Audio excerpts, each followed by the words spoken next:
예, 오늘의 시황 브리핑 시작하겠습니다. 환율이 하락하면서 상승 종목수를 증가시키면서 이제 장중에 제법 올라가기도 했는데 뒷부분에 이제 ASML 실적이 부진하게 나오면서 이제 매물이 나왔고 그걸 이제 만회하지 못한 상태로 이제 지수 자체는 그렇게 마감이 되는 그런 모습을 보였죠. 근데 뭐 금리나 지연 가능성이 계속 제기가 되다 보니까 아시아 증시 전체적으로 뭐 수급이라든가 지수 자체는 좀 불안정한 그런 모습이 이어지고 있습니다. 뭐 특징적으로는 반도체, 화장품, 의류 이런 종목군들이 강세를 보이긴 했는데 전체적으로는 뭐 좋다 말았다라는 어떤 느낌이 좀 강한 그런 하루였죠.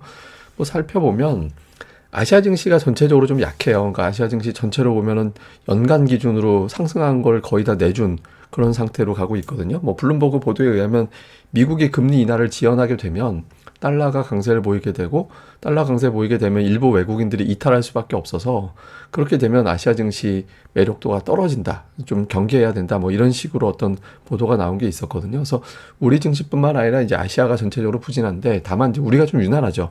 어제도 말씀드렸지만 코스피는 이스라엘만큼 하락했고 코스닥은 이스라엘보다 더 많이 하락했거든요. 우리가 좀 민감하게 이제 반응한 편이죠.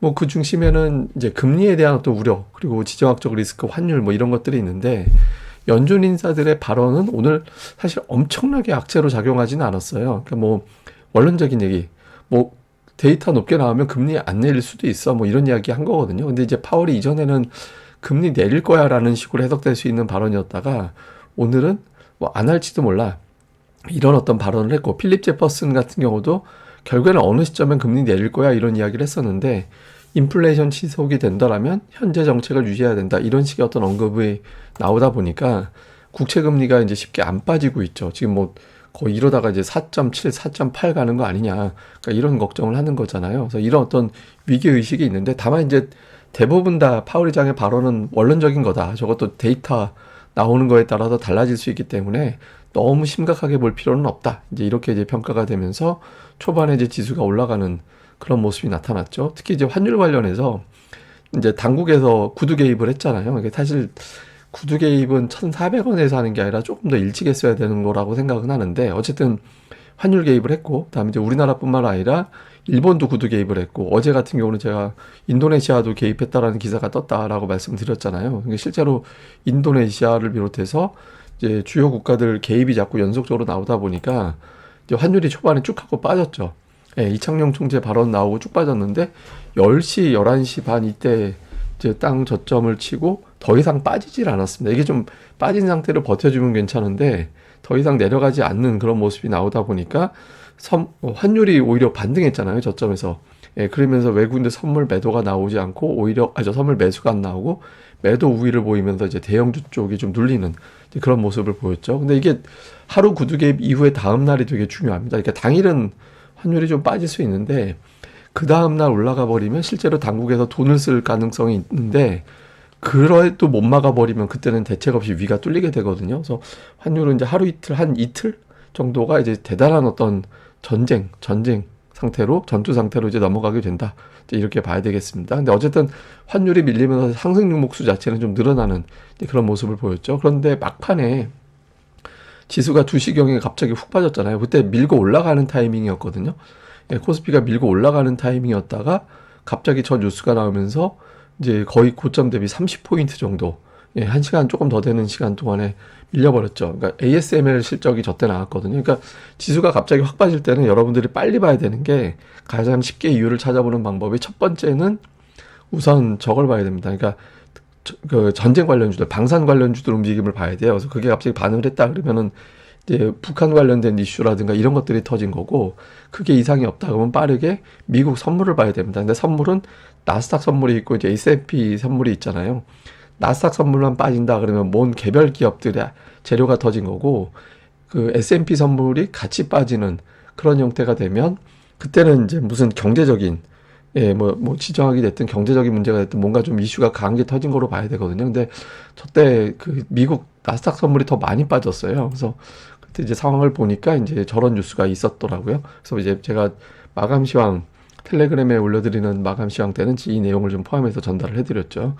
그래서 지수가 좀 아쉬웠던 게 그 상승 종목수가 많고 지수만 좀 요란했었거든요. 근데 이제 막판에는 뭐 지수 빠지고 하락 종목수도 상승 종목수도 같이 확 줄어드는 그런 모습을 보였죠. 결국에는 뭐 상승 종목이 더 많은 상태로 마감되긴 했지만 좀 투자 심리가 조금 살아나던 타이밍에 이제 이런 현상이 나죠. 그러면 말 바꾸면 뭐냐면 투자 심리가 완전히 복원된 건 아니었다. 그러니까 아직은 불안한데 오늘 마치 뭐 살려는 드릴게. 그러니까 이런 분위기 딱 만들어주면서 아, 그러면 어쩌면 이게 말이 살려는 드릴게가 아니라 어쩌면 돌아설지도 모르겠다라는 기대감이 겹쳐서 올라갔다가 이제 갑자기 선물 확 빠져버리니까 이제 내일 또 무슨 일이 생길지 모르겠다라는 식의 어떤 매도가 나온 거죠. 근데 이 이유는 제가 잠시 후에 또 따로 설명드리겠습니다.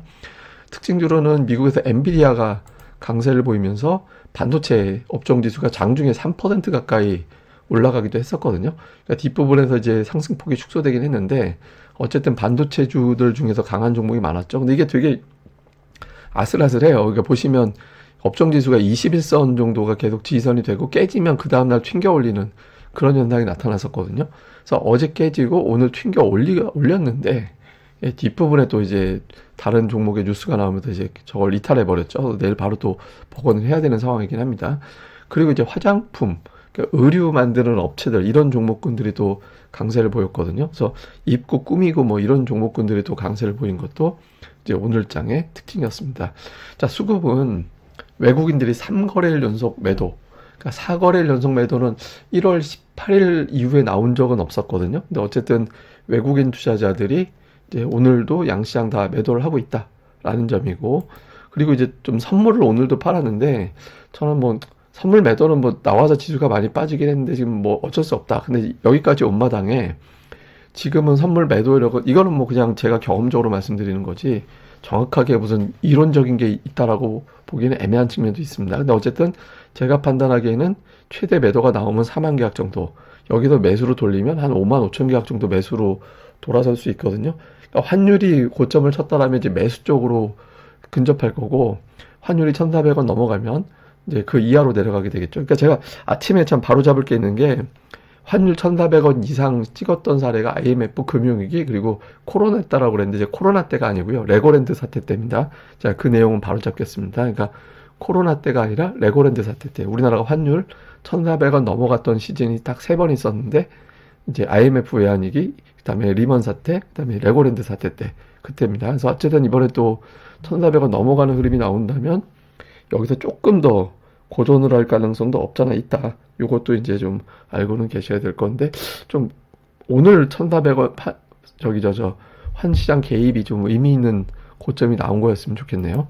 자, 종목은 외국인들 1,800억 팔았는데 삼성전자하고 기아 두 종목 매도가 거의 비슷하죠. 그러니까 나머지 순매도 3위 종목이 200억 대니까 두 종목에 좀 매도가 집중되어 있는 것 같고, 제가 보기엔 저거는 선물 시장 의식한 매도가 아닌가 싶어요. 그래서 어쨌든 그런 매도가 나고, 매수 쪽에는 방산주, 자동차 중에 이제 현대차는 또 매수했고, 그다음에 금융, 뭐 이런 쪽에 어떤 종목이 이제 들어가 있는 게 특징이었고요. 기관 투자자들은 현대차 팔고 기아 사고, 그다음에 이제 방산주 사고 화장품주가 매수에 좀 들어가 있는 그런 모습을 보이는 게 특징이었고요. 다음에 코스닥 쪽에서는 외국인 투자자들이, 그러니까 반도체 쪽은 사고팔고가 좀 엇갈렸어요. 그러니까 종목들별로 사는 것도 있고 파는 것도 있고 한데 어쨌든 반도체 매수한 종목이 조금 더 많았고, 그리고 이제 그 거래를 좀 활발하게 반도체 쪽에 하고 있다. 이게 특징이었고요. 기관 투자자들도 비슷합니다. 그러니까 반도체 사고팔고라서 이제 이쪽 업종에 매매가 좀 활발하게 진행이 되는, 그러니까 순매수 5위까지가 반도체잖아요. 그래서 전체적으로 이쪽에 조금 더 집중을 한 모습이다. 근데 이게 되게 중요한 게, 보시면 기관이 코스닥은 11연속 매도했었다가 오늘 매수로 바뀌었거든요. 그런데 기관이 저렇게 팔면서도 반도체는 계속 샀어요. 근데 이게 그렇다고 다 산 건 아니고 골라 산 거거든요. 그래서 제가 계속 뭐 기관들이 매수 누적해놓은 하락 때 받은 종목군들 이런 것들을 계속 봐야 된다라고 말씀드렸던 게, 이제 반도체 쪽에 수급은 저렇게 돌아가고 있었기 때문이거든요. 그래서 수급적으로는 반도체에 대한 관심이 여전히 좀 많은 걸로 보여지긴 합니다. 자, 요약을 해보면 미국의 국채 금리가 여기서 4.8%는 10년물, 5%는 2년물 얘기하는 건데, 이쪽으로 가게 되면 지금 자리에서 또 50포인트가 빠질 수도 있거든요. 그래서 국채 금리가 오늘, 그러니까 일단 파월이라는 고비를 넘기긴 했는데 어쨌든 이제 여기서 좀 빠져주는 그런 움직임이 나와줘야 됩니다. 그래서 여기서 4.6% 중반대는 이게 이제 4.7 넘어가게 되면 또 4.8을 의식해서 미리 빠져버릴 수도 있어서 심리가 안 좋을 때는 막 흔들어 버릴 수도 있거든요. 그렇게 되는지. 그 다음에 우리 증시 막판에 밀어낸 게 ASML 실적인데 이게 이제 과연 진짜 업황 부진으로 해석을 할 거냐 아니면 이제 원래 좀 주문을 받아야 되는 워낙 이제 좀 주문을 받아서 생산하는 업체의 특성상 좀 저게 후행적으로 나오는 데이터냐 뭐 이런 것들에 대한 해석이 여러 가지가 나올 수 있잖아요. 그래서 이게 이제 미국의 반도체 업종 자체를 또 어떻게 평가를 할 거냐. 이제 뭐 엔비디아가 됐든 마이크론이 됐든 주가 동향 봐야 될 거고요. 그다음에 수급에서는 1월 18일 이후에 외국인들이 코스피 4일 연속 매도한 적은 없거든요.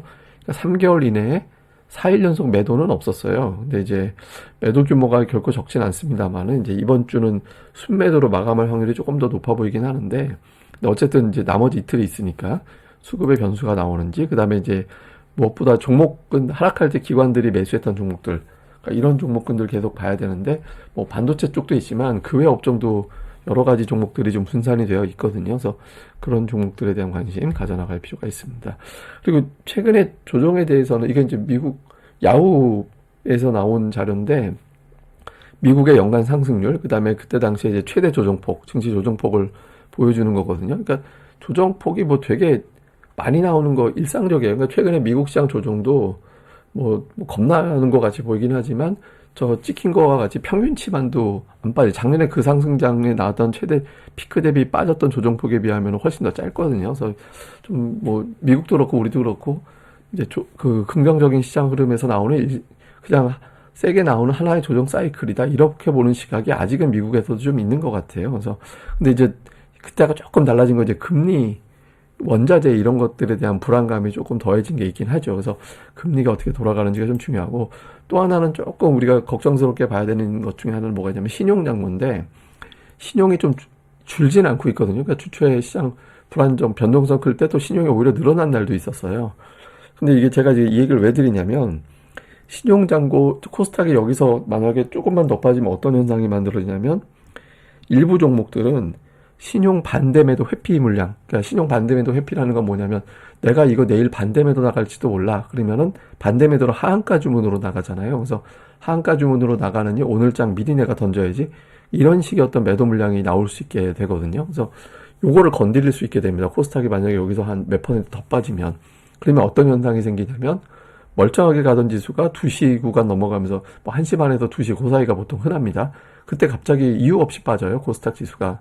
그게 이제 반대매도 회피성 물량이 나오게 되는 거거든요. 근데 코스닥이 그걸 이제 건드릴 수도 있게 돼서 근데 여기서 이제 안 건드리려면 어떤 현상이 나와야 되냐면 아주 세게 막 한 코스닥 지수 자체가 거의 한 2% 한번 세게 올라가는 그런 퍼포먼스가 나와줘야 되거든요. 그래서 좀 그런 시도가 좀 나와줘야지 안 그러면 이제 신용 많은 종목군들 같은 경우는 조금 압박감이 커질 수 있어서 단기에 오늘 코스닥이 그래서 아쉬워요.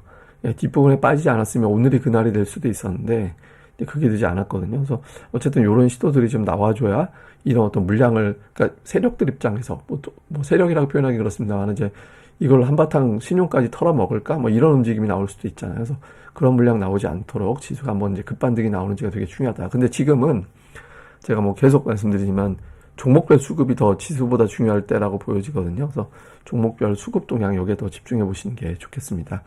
예, 또 하루 잘 보내시고요. 저는 또 다음에 뵙겠습니다. 이 방송 구독하기와 좋아요 꼭 부탁드립니다. 감사합니다.